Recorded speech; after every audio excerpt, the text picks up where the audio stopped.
Tarehe 28 ya mwezi wa 4 mwaka 2025, mahakama ya hakimu mkazi Kisutu hapa Dar es Salaam hapa Kisutu, chini ya hakimu mwandamizi mfawidhi mwandamizi Muhini, ilikaa na kuweza kusikiliza hoja za pande mbili katika kesi inayomhusu Tundu Antipas Lissu. Ni kesi ile ambayo inahusiana na masuala ya kuchapisha taarifa zisizokuwa za ukweli. Sasa leo ilikuwa ni siku ambayo ni upande wa serikali kuweza kuleta kufanya kujibu hoja zetu ambazo zilikuwa zimezileta kuhusiana na kesi nzima kuweza kuendeshwa kwa njia ya kimtandao badala ya kusikilizwa kwa pande zote mbili mbele ya mahakama, kufanyika ana kwa ana mbele ya mahakama kama ambavyo kanuni na sheria za nchi yetu zinavyodai. Ilikuwa ni kitu cha asili. Sasa upande wa serikali umeweza kufanya majibu ya hoja zetu, na baada ya hapo na sisi tukawa tuna hoja zetu za mwisho kuweza kupinga au kuweza kusahihisha kile ambacho serikali walikuwa wamekisema, ili mwisho wa siku kuweza kuwezesha mahakama kuweza kutoa uamuzi.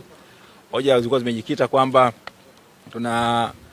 ni haki ya mteja wetu kuletwa mahakamani kwa sababu yeye tayari katika ile siku tarehe 10 ya mwezi wa 4 mwaka 2025 alipata dhamana, na kwa kuwa hii kesi inahusu tayari ana dhamana, na kanuni za kesi za jinai ni kwamba mtu kiwa na dhamana ndani ya siku unapokuja mahakamani lazima kesi inapoitwa lazima utokee mahakamani. Uwezo ukasikilizwa katika kesi ya jinai ukasikiliziwa nyumbani kwako au kwingineko, kwa sababu unakuwa uko nje kwa dhamana.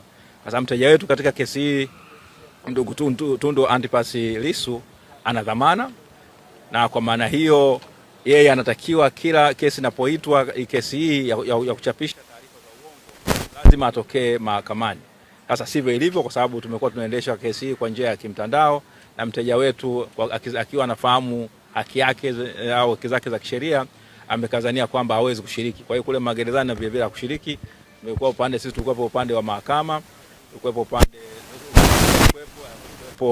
sisi wa upande wa utetezi, na mawakili wa serikali wao walishiriki kwa njia ya kimtandao, na kule gerezani wale maafisa wa magereza walishiriki. Na kama unafahamu kutolewa uzi wa kimtandao wa watu kuweza kujiunga, baadhi ya watu wameweza kujiunga, bali kwamba kulikuwa na changamoto zake, hiyo kesi imeendeshwa hivyo. Kwa hiyo sasa baada ya kusikiliza pande zote hizo mbili na hizo hoja, mahakama imepanga kwamba itatoa uamuzi wake mnamo tarehe 6 ya mwezi wa 5 mwaka 2025 saa 4 asubuhi. Asante sana.